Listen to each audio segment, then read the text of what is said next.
ρωσική αρκούδα κινείται. Η αρκούδα φαίνεται ότι ξύπνησε από τη χειμερή ανάρκη που βρισκόταν, και αυτό δεν το λένε οι Ρώσοι, αλλά ο επικεφαλής των Ουκρανικών Ενόπλων Δυνάμεων, ο Ολεξάνδρ Σίρσκι, ο οποίος και είπε ότι οι ρωσικές ένοπλες δυνάμεις έχουν εντείνει τις επιθετικές ενέργειές τους σχεδόν σε ολόκληρη την πρώτη γραμμή. Αυτή λοιπόν την πληροφορία που έδωσε ο Ουκρανός στρατηγός ήρθε εμέσως να την επιβεβαιώσει το Ρωσικό Υπουργείο Άμυνας, τουλάχιστον όσον αφορά το ανατολικό μέτωπο, δηλαδή τις περιφέρειες του Σούμι και του Χάρκοβο, ανακοινώνοντας ότι ο Ρωσικός στρατός προχώρησε και κατέλαβε 2 ακόμα οικισμούς,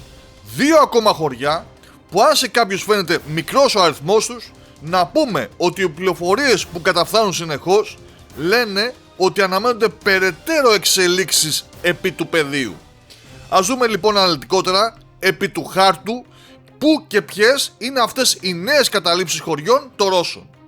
Ξεκινώντας λοιπόν από το Χάρκοβο και από την κατεύθυνση στο Βολτσάνσκ, εκεί οι ρωσικές ένοπλες δυνάμεις και ειδικότερα στρατιώτες από το 126ο Μηχανοκίνητο Σύνταγμα Τυφεκιοφόρων της Ομάδας Δυνάμεων Βόρεια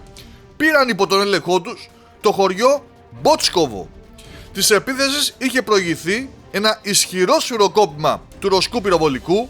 που φυσικά βοηθήθηκε από το νέο όπλο των καιρών που διανύουμε, του UAV, που έπαιξε κέριο ρόλο στην αναγνώριση και στη βοήθεια στόχευσης, αλλά και του FPV, δηλαδή των επιθετικών drones, που χρησιμοποιήθηκαν ώστε να εξαλειφθούν όσο δυνατόν περισσότερο οι οποιασδήποτε απειλές για το ρωσικό πεζικό που θα εισερχόταν στο χωριό.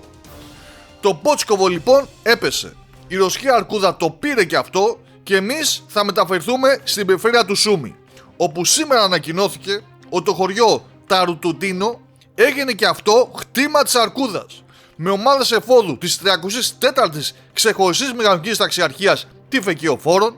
υπό την κάλυψη πυροβολικού να εισέρχονται εντός, να διώχνουν κακήν κακώς στους Ουκρανούς και να εδραιώνουν τη θέση τους εκεί. Αυτή η κατεύθυνση που αφορά την πόλη Κράσνοπολ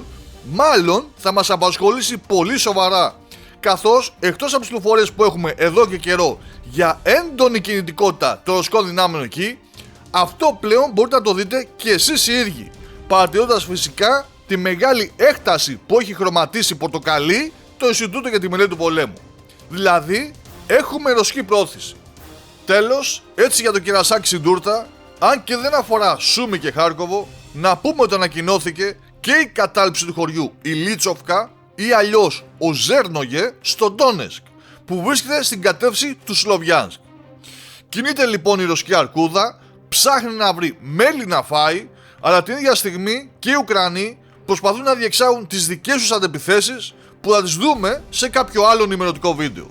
Αυτό που θα κρατήσουμε για σήμερα είναι η έντονη κινητικότητα σε Χάρκοβο και Σούμι, όπου και παρακολουθούμε αν και τι εξέλιξη θα υπάρξει εκεί.